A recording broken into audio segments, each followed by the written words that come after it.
الحمد للہ وکفی وسلام علی عبادہ الذین اصطفی اما بعد۔ عزیزوں اور دوستو، گزشتہ سورہ فاتحہ کی ہماری 4 آیتیں مکمل ہو چکی ہیں۔ پہلی 3 آیتوں میں اللہ تبارک و تعالیٰ کی حمد و ثنا، اور پھر چوتھی آیت میں ایک پہلو حمد و ثنا کا تھا اور ایک پہلو دعا کا، اور اب آخری 3 جو آیت ہے اس میں اللہ تبارک و تعالیٰ سے بندہ دعا کر رہا ہے۔ اس کا ذکر ہے۔ چوتھی آیت میں اللہ تبارک و تعالیٰ فرمائے اہدنا الصراط المستقیم۔ تیسری آیت میں ہم نے اللہ تبارک و تعالیٰ چوتھی آیت میں دعا مانگی تھی کہ اللہ ہم تیری ہی عبادت کرتے ہیں اور تجھ سے مدد مانگتے ہیں۔ کس چیز میں مدد مانگتے ہیں اس کا ذکر نہیں کیا۔ اگلی آیت میں اس کا ذکر کیا ہے اہدنا الصراط المستقیم۔ کس میں مدد مانگ رہے ہیں؟ کہ اللہ ہمیں سیدھا راستہ دکھائیے۔ اب یہ ایسی جامع دعا ہے کہ اگر اللہ تبارک و تعالیٰ نے ہماری یہ دعا قبول کر لی تو ہماری دنیا اور آخرت کے تمام حل ہمارے ہو جائیں گے، دنیا اور آخرت ہماری بن جائے گی۔ اب یہاں پر اللہ تبارک و تعالیٰ نے فرمایا کہ سیدھا راستہ اختیار کرنا ہے، ہمیں سیدھا راستے کی ہدایت دیجیے۔ تو اب سیدھا راستہ کیا ہے؟ سیدھا راستہ وہ ہے جس میں نہ موڑ ہو، نہ کوئی ایچ پیچ ہو، بلکہ سیدھا وہ منزل تک پہنچا دیتا ہو۔ اب ہمیں سیدھے راستے کی ہر چیز میں ضرورت ہے، چاہے دنیا کا کام ہو یا آخرت کا کام ہو۔ ہم دنیا کا آخرت کا کام بھی کر رہے ہیں تو اس میں بھی ہمیں سیدھے راستے کی ضرورت ہے، اور اگر دنیا کا کام کر رہے ہیں تو اس میں بھی سیدھے راستے کی ضرورت ہے۔ دیکھیے، آخرت میں ہماری منزل ہے جنت، کہ آخرت کے لیے سیدھا راستہ اختیار کریں گے تو اس سے اللہ تبارک و تعالیٰ ہم سے راضی ہو جائے گا، خوش ہو جائے گا، اور اللہ تبارک و تعالیٰ اپنی رضامندی کا اظہار کرے گا اس صورت میں کہ اللہ تبارک و تعالیٰ ہمیں جنت عطا فرمائے گا۔ تو منزل ہماری ہے اللہ تبارک و تعالیٰ کی رضامندی۔ جیسے مثال کے طور پر کوئی شخص ہے اور اس نے ایسا کام کیا جس سے میں خوش ہو گیا، تو خوش ہونے کے بعد میں اپنی خوشی کا اظہار کروں گا کہ بھئی تم نے مجھے خوش کیا ہے، اس کے طور پر انعام کے طور پر میں تمہیں یہ چیز دے رہا ہوں۔ ٹھیک اسی طرح ہم اللہ تبارک و تعالیٰ کی عبادات کریں گے، صحیح راستے پر چلیں گے تو اللہ تبارک و تعالیٰ کی رضامندی اور خوشنودی حاصل ہوگی، جس کی بنا پر اللہ تبارک و تعالیٰ اپنی خوشی کا اور رضامندی کا اظہار اس طرح کریں گے کہ بندے کو جنت عطا فرمائے۔ اور اب دنیا کے ہر کام میں بھی ہمیں سیدھے راستے کی ضرورت ہے۔ کس طرح؟ کہ ہم دنیا میں روزگاری کے لیے نکلے، ہمیں روزی کمانا ہے تو ہم روزی کمانے کے لیے نکلے، تو اس میں بھی ہمیں سیدھے راستے کی ضرورت ہے۔ ایسا سیدھا راستہ جو روزگار تک پہنچا دے، چاہے ہم مزدوری کر رہے ہوں، چاہے کسی کے وہاں جاب کر رہے ہوں، کسی کے ماتحتی میں کام کر رہے ہوں، یا کوئی تجارت وغیرہ کر رہے ہوں، اس میں بھی ہمیں سیدھا راستہ اختیار کرنا ہے، ہمیں سیدھا راستہ اختیار کرنا ہے۔ اور دنیا کی ہماری منزل کیا ہے؟ کہ ہم سیدھا راستہ اختیار کر کے روزگار کمائیں اور اپنی جان کی حفاظت کریں، اپنی جان پر خرچ کریں۔ یہ ہمارا منزل مقصود ہے۔ اب دیکھیے، اللہ تبارک و تعالیٰ نے یہاں پر استعمال فرمایا ہے لفظ صراط، یعنی راستہ۔ اب صراط استعمال کر کے اللہ تبارک و تعالیٰ نے چھوڑ دیا صراط مستقیم کہہ کر، لیکن یہ نہیں بتایا کہ صراط مستقیم کیا ہے، صراط مستقیم کون سا راستہ ہے، منزل کیا ہے۔ منزل ہمیں نہیں بتائی، سیدھی کیا فرما دیا اہدنا الصراط المستقیم، ہمیں سیدھا راستہ دکھلا دیجیے۔ منزل کیا ہے؟ راستہ جو ہوتا ہے ایک ذریعہ ہوتا ہے، مجھے گھر جانا ہے تو مجھے راستہ اختیار کر کے گھر جانا پڑے گا، بغیر راستے کے ہم گھر نہیں پہنچ سکتے، تو راستہ ایک ذریعہ ہے، تو اس ذریعے کو ہمیں استعمال کرنا ہے، لیکن ہماری منزل کچھ الگ ہے۔ آخرت کی منزل ہماری یہ ہے کہ اللہ تبارک و تعالیٰ کی رضامندی، تو اس راستے کو ہمیں اختیار کرنا ہے۔ اب دیکھیے، اللہ تبارک و تعالیٰ نے صراط مستقیم کی 2 قسم، ایک قسم یہ ہے ہدایت کی 2 قسم۔ ایک قسم یہ ہے کہ انسان یہ بتلا دے، کوئی شخص پوچھنا ہے کہ بھائی اس جگہ تک مجھے جانا ہے، فلاں جگہ تک، تو اس کا راستہ کیا ہے؟ تو بیٹھے بیٹھے زبان سے ایک شخص یہ کہہ دے کہ یہاں سے باہر نکلو، دائیں مڑ جانا، بائیں مڑ جانا، پھر سیدھا چلتے رہنا، پھر وہاں پر آپ کی منزل آ جائے گی۔ پوچھنے والا بس اسی طریقے سے عمل کرے جو جس سے پوچھا ہے، بتانے والے نے جو بتایا ہے اس کے مطابق وہ عمل کرے گا اور وہ راستے پر چلے گا، دائیں بائیں مڑ گیا اور سیدھے راستے پر چلا تو منزل تک پہنچ جائے گا۔ ہدایت کا ایک طریقہ یہ ہے، ایک قسم یہ۔ دوسری قسم ہدایت کی ہے کہ پوچھنے والے نے پوچھا کہ مجھے فلاں منزل تک پہنچنا ہے، مجھے جانا ہے، تو اس کا راستہ کیا ہے؟ تو بتانے والا اپنی زبان سے کچھ نہ بتائے بلکہ کیا کرے، ہاتھ پکڑ کر سیدھا اس کو منزل تک پہنچا دے، سیدھا اس کو منزل تک پہنچا دے۔ یہ دوسری قسم ہے ہدایت کی، یہ دوسری قسم ہے۔ تو یہ دو قسمیں ہیں۔ پہلی قسم اللہ تبارک و تعالیٰ نے ہدایت کی عام رکھی ہے کہ ہر ایک کے لیے اللہ تبارک و تعالیٰ نے ہدایت دے دی ہے۔ کہ ہدایت کیا ہے؟ کہ اللہ تبارک و تعالیٰ پر ایمان لاؤ، اللہ کے رسول صلی اللہ علیہ وسلم پر ایمان لاؤ، آمنت باللہ و ملائکتہ، اللہ کے فرشتوں پر، و کتبہ، اللہ کی کتابوں پر، ورسلہ، اللہ کے رسولوں پر، والیوم الآخر، اور آخرت کے دن پر، والقدر خیرہ و شرہ، اور بری اور اچھی تقدیر پر، من اللہ تعالیٰ، جو اللہ تبارک و تعالیٰ کی طرف سے ہو، والبعث بعد الموت، اور قیامت کے دن اٹھائے جانے پر، ان تمام چیزوں پر ایمان لاؤ۔ یہ اللہ تبارک و تعالیٰ نے ایک ہدایت کا طریقہ بتلا دیا۔ ہر ایک کے لیے ہدایت ہے، چاہے وہ مسلمان ہو یا کافر، چاہے وہ یہود ہو یا نصارہ، کوئی بھی ہو، ہر ایک کے لیے بتا دی کہ بھائی یہ سیدھا راستہ ہے، یہ اختیار کرو، ایمان لاؤ، بتلا دیا۔ لیکن یہاں پر جو قسم اہدنا الصراط المستقیم میں جو صراط مستقیم و مراد ہے، پہلی ہدایت نہیں مراد ہے بلکہ ہدایت کی دوسری قسم مراد ہے۔ ہدایت کی دوسری قسم کیا ہے؟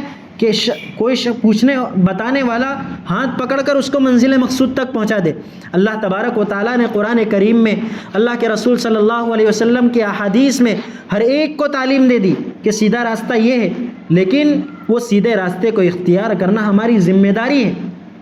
ہم خود اس راستے پر چلیں گے تب جا کر منزل مقصود تک پہنچیں گے، لیکن ہم یہاں پر جو اہدنا الصراط المستقیم اللہ سے دعا مانگ رہے ہیں، یہاں پر دوسری قسم مراد ہے۔ کس طرح؟ کہ اللہ تو نے صراط مستقیم کے تمام باتیں تو ہمیں بتا دی کہ ہدایت کے تمام راستے ہیں، یہ کرنا ہے تب ہم منزل تک پہنچ جائیں گے، لیکن ہمارے بس میں نہیں ہے، تو ہمارا ہاتھ پکڑ کر ہمیں منزل تک پہنچا دے اور صراط مستقیم پر چلا۔ اہدنا الصراط المستقیم میں ہم اللہ تبارک و تعالیٰ سے یہ دعا مانگ رہے ہیں، ہدایت کی دوسری قسم اللہ تبارک و تعالیٰ سے مانگ رہے ہیں۔ اب دیکھیے کہ بندے کو تین کام کرنے، بندے کو کتنے کام کرنے؟ تین کام کرنے۔ نمبر ایک، اللہ تبارک و تعالیٰ کی اطاعت کرنے کے لیے، اللہ تبارک و تعالیٰ کی عبادت کرنے کے لیے، اللہ کی فرما برداری کرنے کے لیے عزم اور ارادہ کرنا ہے۔ پہلا کام یہ ہے کہ عزم اور ارادہ کرے۔ پھر دوسرا کام یہ ہے کہ اللہ کی اطاعت میں، اللہ کی فرما برداری کے لیے کوششیں کرے، جتنا اس کے بس میں ہو اتنی کوشش کرے۔ پھر اس کے بعد تیسرا کام یہ کرنا ہے، کوشش کرنے کے بعد اللہ تبارک و تعالیٰ سے دعا کرنی ہے کہ اللہ ہم تیری عبادت تو کر رہے ہیں، اس راستے میں کچھ بھی رکاوٹ آئے اسے تو ختم کر کے منزل مقصود تک ہمیں پہنچا دے۔ تو اللہ تبارک و تعالیٰ سے ہمیں تین کام کرنا ہے، ہمیں عزم اور ارادہ، دوسرا کوشش کرنی ہے جتنا ہمارے بس میں ہو، اور تیسرا کام یہ ہے کہ ہم اللہ تبارک و تعالیٰ سے دعا کریں۔ دیکھیے اللہ تبارک و تعالیٰ نے قرآن کریم میں حضرت یوسف علیہ السلام کا قصہ بیان کیا، اور قصہ یوں ہی نہیں بیان کیا جاتا کہ قصے کہانی کی کتاب قرآن کریم نہیں ہے، بلکہ جو بھی قصہ اللہ تبارک و تعالیٰ نے کلام پاک میں بیان کیا ہے، اللہ تبارک و تعالیٰ اس کے ذریعے سے بندے کو تنبیہ فرمانا چاہتے ہیں، بندے کو تنبیہ فرمانا چاہتے ہیں، بندے کو ہدایت دینا چاہتے ہیں اس واقعے کے ذریعے۔ تو حضرت یوسف علیہ السلام کا قصہ کیا بیان فرمایا کہ جب حضرت یوسف علیہ السلام کو زلیخا نے پھسلایا تو حضرت یوسف علیہ السلام نے اسے انکار کر دیا۔ زلیخا کون تھی؟ یوسف علیہ السلام کے آقا کی بیوی، اور وہ اس طرح پھسلا رہی ہے کہ تم میرے پاس ایسا نہیں، وہ حکم دے رہی ہے کہ تم میرے ساتھ بدکاری کرو۔ خالی پھسلانا مقصود نہیں تھا بلکہ حکم دینا تھا کہ تم میرے ساتھ بدکاری کرو، لیکن حضرت یوسف علیہ السلام کا پکا عزم اور ارادہ تھا کہ مجھے اللہ تبارک و تعالیٰ کی نافرمانی نہیں کرنی ہے، مجھے صراط مستقیم سے نہیں ہٹنا ہے، پکا عزم اور ارادہ تھا۔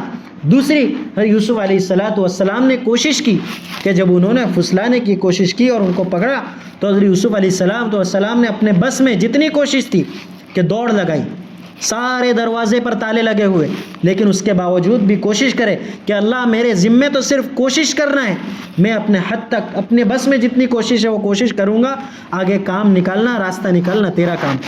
بس اللہ سے دعا کر رہے ہیں اور دوڑتے جا رہے ہیں اور دوڑتے گئے آخر وہ تالے ٹوٹ کر گر گئے اور دروازہ کھل گیا۔ اور یوسف علیہ السلام اس گناہ سے جو زلیخا ان کو پھسلا رہی تھی جس کے لیے، اس سے اللہ تبارک و تعالیٰ نے ان کی حفاظت فرمائی۔ دیکھیں نبی تو معصوم ہوتے ہیں، ان سے گناہ نہیں ہوتے، لیکن یہ بندوں کو تنبیہ کرنے کے لیے کیا کہ ایک تو حضرت یوسف علیہ السلام نے پکا عزم اور ارادہ کیا کہ مجھے صراط مستقیم سے نہیں ہٹنا ہے، بدکاری نہیں کرنی ہے، دوسرا کوشش کی، اور تیسرا اللہ تبارک و تعالیٰ سے دعا کی تو اللہ تبارک و تعالیٰ نے ان کے کام بنا دیے۔ اب یہاں پر دیکھیے صراط مستقیم حاصل کرنے کا طریقہ کیا ہے۔ اللہ تبارک و تعالیٰ ہمیں کہہ تو دیا کہ اے اللہ ہم تجھ سے صراط مستقیم کی دعا کر رہے ہیں، ہمیں سیدھا راستہ بتائیے۔ اب اسے حاصل کرنے کا طریقہ یہ ہے جو اگلی آیت میں اللہ تبارک و تعالیٰ بیان فرما رہے، صراط الذین انعمت علیہم، کہ ان لوگوں کا راستہ جن پر اللہ تبارک و تعالیٰ نے انعام فرمایا ہے۔ کن پر اللہ تبارک و تعالیٰ نے انعام فرمایا؟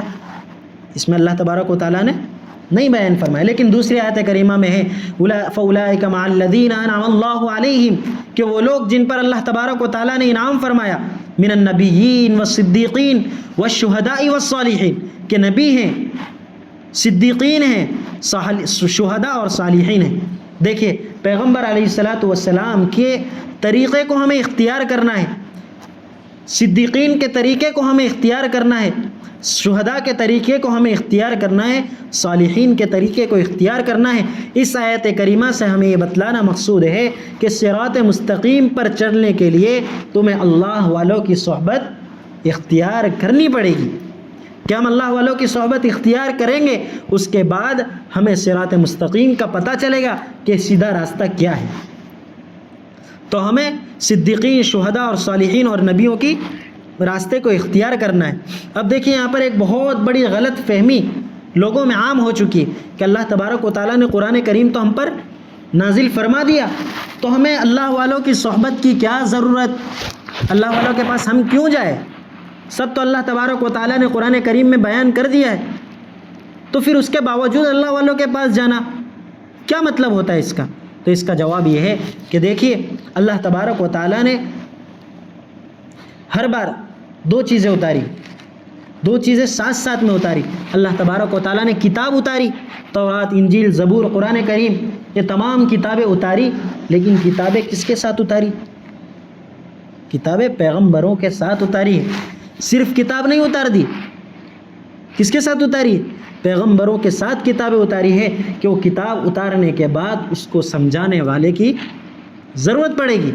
ہم دنیا میں دیکھتے ہیں ہمارے پاس کوئی نعمت ہے، گاڑی ہے، کوئی بھی چیز ہے، کوئی بھی مشین لے لو، کسی بھی قسم کی چیز لے لو، ہمارے پاس ہے تو ہم اسے ڈائریکٹ چلانے جائیں گے۔ گاڑی مثال کے طور پر گاڑی ہے، ایک شخص کے پاس گاڑی ہے لیکن اس کو چلانا نہیں آتا ہے، تو کیا کہے گا؟ میرے پاس گاڑی ہے، مجھے کسی چیز کی، کسی کی بھی ضرورت نہیں، میں خود سے گاڑی چلائے گا تو کیا ہوگا؟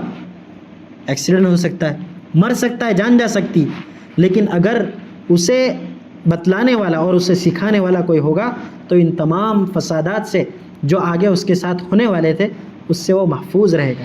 ٹھیک اسی طرح قرآن کریم اللہ تبارک و تعالیٰ ہم پر نازل فرما، اللہ تبارک و تعالیٰ نے دنیا میں بھیجا ہے، کتابیں بھیجی ہیں، لیکن اس کے سکھانے والے بھی بھیجے ہیں۔ دو چیزیں ساتھ ساتھ چلتی ہے، کتاب اللہ اور رجال اللہ، اللہ تبارک و تعالیٰ کے رجال، یہ دونوں ساتھ ساتھ چلتے ہیں۔ ان دونوں کا جب یہ دونوں ملیں گے ساتھ میں تب جا کے ہدایت پھیلے گی۔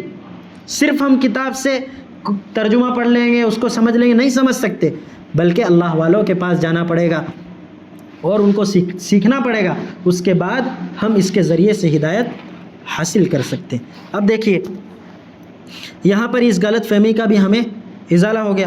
اب اللہ تبارک و تعالیٰ نے ایک چیز تو بیان فرما دی کہ کن لوگوں کا راستہ اختیار کرنا ہے۔ ہمیں راستہ اختیار کرنا ان لوگوں کا جن پر اللہ تبارک و تعالیٰ نے انعام فرمایا، صرف یہ کہہ کر نہیں چھوڑ دیا کہ جن پر انعام فرمایا ان کا ہی راستہ اختیار کر لو، اس کی ضد بھی بیان فرمائی، کن لوگوں کا راستہ اختیار نہیں کرنا ہے۔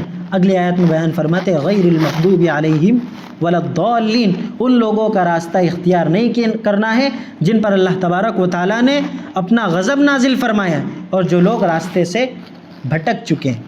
ہمیں دونوں میں ضد ہمیں فرق بیان کر دیا کہ دیکھو جن پر اللہ تبارک و تعالیٰ کا غضب نازل ہوتا ہے اور جو راستے سے بھٹک جاتے ہیں، اگر ہم ان کی صحبت اختیار کریں گے تو صراط مستقیم سے بھٹک جائیں گے، اور اگر ہم انعم اللہ علیہم، جن پر اللہ تبارک و تعالیٰ نے انعام فرمایا ہے، ان لوگوں کی صحبت اختیار کریں گے تو صراط مستقیم پر آ کر منزل مقصود تک پہنچ جائیں گے، اللہ تبارک و تعالیٰ کی رضا حاصل کر لیں گے، جس کے نتیجے میں اللہ تبارک و تعالیٰ ہمیں جنت عطا فرمائے گا۔